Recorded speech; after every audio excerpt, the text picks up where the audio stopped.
오늘은 예수님이 예루살렘에 입성하신 것을 기념하는 종료 주일입니다. 또한 고난주간이 시작되는 날이기도 합니다.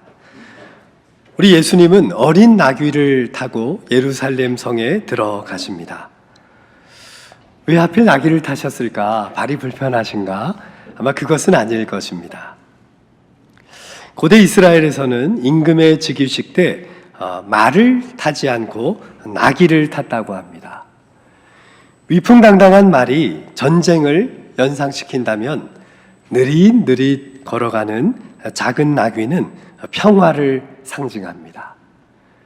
예수님은 세상의 왕이 아닌 평화의 왕으로 이 땅에 오셨기에 그러기에 주님은 나귀를 타고 예루살렘에 들어가시게 된 것입니다.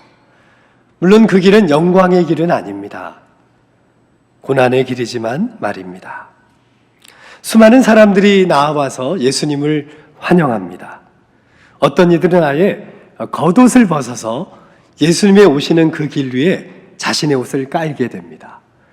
여러분, 이스라엘 백성들에게 겉옷은 제산 목록 1호입니다. 가장 소중한 것으로 왕의 오심을 환영하며 그 길을 준비한 것입니다. 또 어떤 사람들은 들에서 잎이 많은 종려나무 가지를 꺾어다가 길에 깔았다고 합니다. 요한복음은 그 나무가 종려나무였다. 오늘날의 대추야자 나무입니다. 바로 이 요한복음의 기사를 통하여서 오늘 우리는 오늘을 종려주일이라고 그렇게 부르기도 합니다. 저도 오늘 청중들한테 가서 이 종려나무를 하나 빌려왔어요. 요즘에 구하기 어려운데요.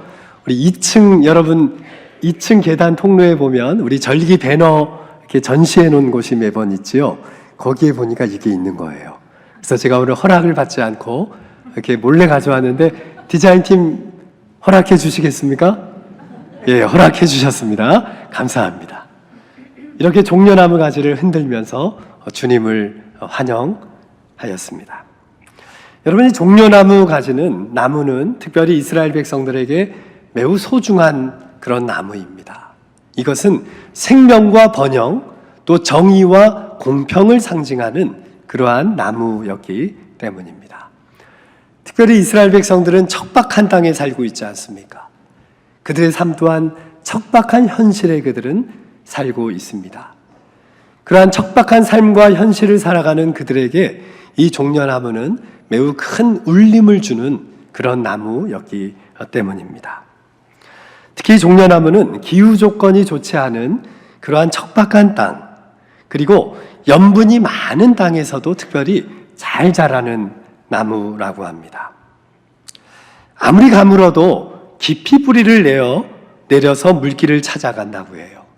그리고 그 힘으로 줄기를 하늘 높이 뻗치는 나무가 바로 이 종려나무입니다. 한번 사진 한번 보실까요? 멋있죠? 사막에서 저렇게 자라는 거예요. 척박한 땅 현실에서 바로 생명의 번영을 상징하는 나무가 바로 이 종려나무입니다. 특별히 이들은 열매를 주렁주렁 맺어서 광야의 사람들에게 자양분이 되어 주기도 하였습니다. 그래서 사도 요한은 예수님을 종려나무에 비유하였던 것입니다. 이것은 사람들의 어떤 예수님을 향한 기대 혹은 그들의 욕망이 투사된 어떠한 것이라고 우리가 생각해 볼 수 있을 것입니다. 그들은 종려나무 가지를 흔들면서 예수님을 예루살렘 입성을 환영하게 됩니다. 마태복음 21장 9절의 말씀입니다.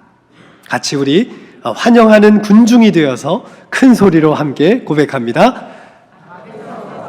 뒤에서 따르는 무리가 소리 높여 이르되 호산나 다윗의 자손이여 찬송하리로다.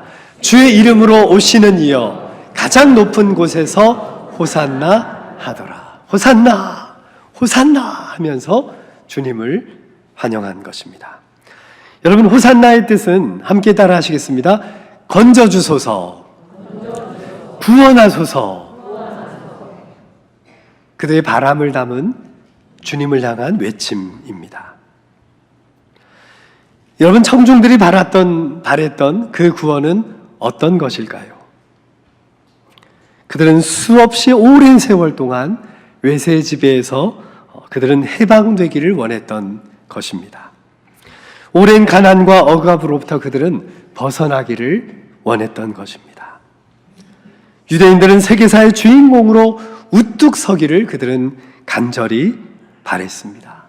그러기에 그들은 주님을 향하여 메시아를 기다리고 있었던 그들이 이제 예수님께서 자신들의 기대를 충족시켜 줄 것이라고 그들은 기대하고 있었던 겁니다. 여러분, 이 환호성 소리를 오늘 이 시대에 우리는 귀담아 들어야 합니다. 시대의 외침, 시대의 환호성 소리 안에 들어있는 우리 인간의 욕망과 우리의 바람이 무엇인가를 우리는 간파해야 우리 앞에 왕으로 오신 주님을 바르게 바라볼 수 있습니다. 사람들이 이러한 환호성 소리에 우리 주님은 더욱더 외로움을 느끼십니다. 얼마나 쓸쓸하셨을까요? 자신을 환영하는 군중들, 자신과 날마다 함께하는 그 제자들도 며칠 후에 벌어질 일을 아무도 예측하지 못하였기 때문입니다. 오직 예수님을 향하여 복된 분입니다, 우리를 구원하소서, 우리를 해방하소서, 그들은 외치고 있었지만, 그리하여 자신들의 겉옷을 깔고 종려나무 가지를 흔들며 주님을 맞이하였지만, 그들은 이제 곧 자신들의 기대가 무너졌을 때 그 예수님을 향하여 십자가에 못 박으라 라고 외칠 바로 그 주인공들이었기 때문입니다. 오직 우리 주님만이 닥쳐오실 현실을 눈을 뜨고 보셨던 것입니다. 정말 우리 예수님의 예루살렘에서의 나날은 결코 평온하지 못하였습니다. 수많은 종교인들, 종교 지도자들과 늘 불편하게 대립과 갈등 속에서 그렇게 인정하지 않고 팽팽한 긴장 속에 관계를 맺어가셨습니다. 어쩌면 바다 한가운데 고립된 섬처럼 우리 예수님은 그렇게 외로움을 느끼셨을지도 모릅니다. 제자들은 여전히 철이 없습니다. 스승의 괴로움을 전혀 알아차리지 못합니다. 누가 높은가? 누가 더 좋은 자리를 차지할까? 예수님 덕분에 내가 세상에 어떤 자리에 설까? 어쩌면 이 자리에 있는 우리 모두처럼 예수님을 믿으면서도 바라보면서도 진정한 주님으로 바라보지 못하였던 우리의 모습을 우리는 돌아보게 됩니다. 그러기에 오늘 우리가 만나는 본문은 너무나 따뜻하게 느껴집니다. 우리 주님께 오늘 이 본문에서 우리 주님은 큰 위로와 또 격려를 받게 될 것입니다. 그 누구보다 깊은 사랑을 우리 주님은 오늘 몸소 받아지게 될 것입니다. 오늘 본문에 보니까요, 예수님께서 베다니라는 지역에 계십니다. 특별히 그 집에 집 안에는 나병 환자 시몬이라는 친구가 살던 집입니다. 어떠한 이유로 거기에 가셨는지는 모르겠습니다. 그러나 주님은 어떠한 이도 차별하지 않으시는 분입니다. 사람들은 나병 환자의 집에 가지를 않습니다. 그러나 주님은 그곳에서 그의 친구로서 함께 식탁을 누리고 있었던 것입니다. 그때 한 여인이 등장합니다. 대체 이 여인이 누구인가? 성경의 학자들은 매우 관심 있게 봅니다. 어떤 분들은 막달라 마리아다, 예수님께 귀신 들렸을 때 고침을 받았던 여인이라고도 말합니다. 또 요한복음의 저자는 아예 이 여인이 바로 나사로의 누이이자 마르다의 동생이었던 마리아다라고 말하기도 합니다. 성경은 누구인가에 대하여 분명히 우리에게 얘기하지는 않습니다. 그러나 오늘 마태복음 저자인 마태는 바로 그 여인이 얼마나 귀한 모습으로 주님께 나아갔는지, 그녀의 헌신과 사랑을 우리에게 보여주고 있습니다. 이 여인이 갑자기 주님 앞에서 특별한 행동을 하게 됩니다. 그것은 매우 값진 순수한 나드 향유 한 옥합을 가져와서 주님 앞에서 그것을 깨뜨립니다. 그리고 그 향유를 주님의 발에 통째로 붓게 된 것입니다. 여러분, 이 나드 향유는 매우 값진 것입니다. 특별히 이 나드는 히말라야 원산 식물인 나르초라는 식물의 뿌리에서 짜낸 것이라고 합니다. 얼마나 희귀했겠습니까? 또 매우 값진 그러한 향유였습니다. 오늘 본문이 이것을 우리에게 전하여 주고 있습니다. 오늘 본문 6, 7절의 말씀 같이 읽습니다. 시몬의 집에 계실 때 한 여자가 매우 귀한 향유 한 옥합을 가지고 나와서 식사하시는 예수의 머리에 부으니. 갑자기 이 여인의 행동은 너무나 급작스럽게 이루어집니다. 아니, 그 여인의 모습을 보면 도무지 이것은 있을 법하지 않은 일이 됩니다. 여인은 마치 주변에 아무도 없는 것처럼 행동합니다. 주변의 사람들의 시선, 그들의 평가 전혀 의식하지 않고 있습니다. 이 한 여인은 자기의 마음이 닿는 대로, 그녀의 마음의 중심이 시키는 대로 움직일 뿐입니다. 그녀는 좋으신 주님께 자신의 가장 귀한 것을 부어드리고 싶은 마음뿐이었다는 사실입니다. 마치 이 여인의 몸짓은 시와 같습니다. 여러분, 시는 표현된 것보다 표현되지 않은 것들이 더 많이 담겨 있지요. 마치 그녀의 몸짓은 한 편의 시를 보는 듯 합니다. 이 향유를 부어드리는 순간 그 여인의 마음에는 향유보다 더 값진 것이 스며들었을 것입니다. 여러분, 그게 뭘까요? 주님과의 더 깊은 친밀감이었습니다. 하지만 제자들은 그 시간 눈앞에서 벌어지고 있는 이 장면을, 그들은 그 의미를 발견하지 못한 채 그들은 여전히 주님 앞에서 돈 타령, 가난한 사람 타령을 하게 됩니다. 오늘 본문 8절에서 9절 같이 읽습니다. 제자들이 보고 분개하여 이르되 무슨 의도로 이것을 허비하느냐?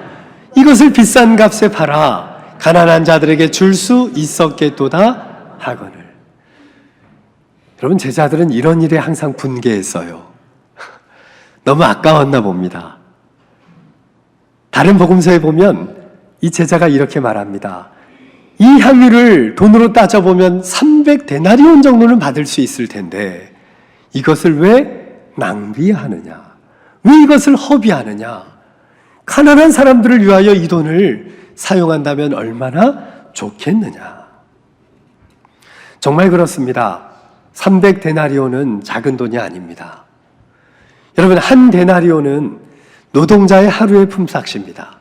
그러니 300데나리온 정도의 가치라면 노동자 한 명의 1년치 연봉입니다. 작은 돈이 아니에요. 어쩌면 이 여인에게는 이 향유가 그녀의 전 재산일지도 모릅니다. 그녀의 가진 전부를 팔아서 준비한 그러한 향유 옥합일지도 모르겠습니다. 그녀는 정말 자신의 전부를 주님께 드린 것입니다. 제자들은 말합니다. 그 돈을 가지고 가난한 사람들을 위하여 유용하게 쓰는 것이 더 중요하지 않은가? 명분은 그럴싸합니다. 그러나 그들이 마음 쓰고 있는 것은 정말 가난한 사람일까요? 아닙니다. 그들의 마음은 오직 값비싼 향유에 있던 것입니다. 그것이 아까운 것입니다. 물질에 대한 욕심, 비록 주님께 드린다지만 왜 이것을 낭비하였느냐? 이것은 허비한 것이다라고 그들은 보았던 것이지요. 우리 주님이 제자들의 마음을 꿰뚫어 보셨을 거예요. 그래서 제자들을 보면서 주님이 이렇게 말씀하세요. 본문 10절, 11절의 말씀 같이 읽습니다. 예수께서 하시고 그들에게 이르시되 너희가 어찌하여 이 여자를 괴롭게 하느냐? 그가 내게 좋은 일을 하였느니라. 가난한 자들은 항상 너희와 함께 있거니와 나는 항상 함께 있지 아니하리라. 주님이 제자들에게 이렇게 말씀하신 거예요. 제발 그 여인을 가만히 놔둬라. 그 여인은 자기가 가장 중요한 일을 하고 있지 않느냐? 왜 남의 일에 간섭하고 있느냐? 주님은 말씀하신 겁니다. 그녀는 나에게 가장 아름다운 일을 했다는 것입니다. 가난한 자들은 너희들과 언제나 함께 있다. 그러나 나는 너희와 영원히 함께 있는 것은 아니다. 라고 말씀하신 것입니다. 이어서 주님이 또 이렇게 말씀하십니다. 12절입니다. 이 여자가 내 몸에 이 향유를 부은 것은 내 장례를 위하여 함이니라. 지금 이 여인이 나에게 기름을 부은 것은 나의 장례를 위하여 먼저 이 일을 행한 것이다. 이 말씀 때문에 어떻게 이 여인이 예수님의 죽음을 알았을까? 그리고 정말 이 여인의 한 일이 주님의 장례와 어떤 관계가 있을까를 생각할 때가 있습니다. 그런데 어쩌면 이 본문은 그러한 의미보다는 조금 더 깊은 의미를 갖고 있는 것입니다. 이 여인이 어떻게 주님의 죽음을 알았겠습니까? 지금 주님이 말씀하시는 것은 이 여인은 진정으로 나를 위하여 나의 삶과 죽음에 바치는 이러한 찬가였다는 것, 가장 거룩한 노래라는 것을 우리 주님은 매우 귀하게 여겨주셨던 것입니다. 우리 주님은 지도자들과 늘 대립과 갈등 가운데 있었습니다. 항상 불편함 가운데 있었습니다. 제자들과 함께하지만 늘 안타깝고 더욱더 외롭고 고독 가운데 있으셨습니다. 여러분, 이러한 주님의 마음에 이 여인의 행동은 새로운 힘이 공급되었을 것입니다. 여러분, 우리 인생이 그렇지 않습니까? 이 세상에서 정말 우리가 힘들고 어려울 때, 외롭고 버거울 때 단 한 사람이라도 나를 위하여 나의 마음을 헤아려 주는 사람이 있다면, 정말 나에게 작은 사랑이라도 보여주는 한 사람만 있다면 실은 우리는 다시 용기를 얻고 힘을 내게 될 것입니다. 어쩌면 이 여인은 이전에 예수님께 이러한 위로와 사랑을 느꼈을지도 모르겠습니다. 그러기에 이제 이 여인이 주인공이 되어서 외로움과 고독 가운데 있는 주님을 그녀가 친히 아낌없는 헌신을 통하여 그 뜨거운 사랑을 주님께 전하여 준 것입니다.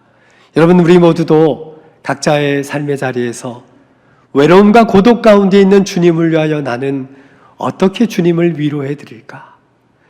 어떻게 그 주님을 위하여 나의 마음을 전할까? 그 주님을 위하여 나의 전부를 어떻게 드릴까? 우리는 늘 생각하며 그 주님을 품고 오늘을 살아가야 합니다.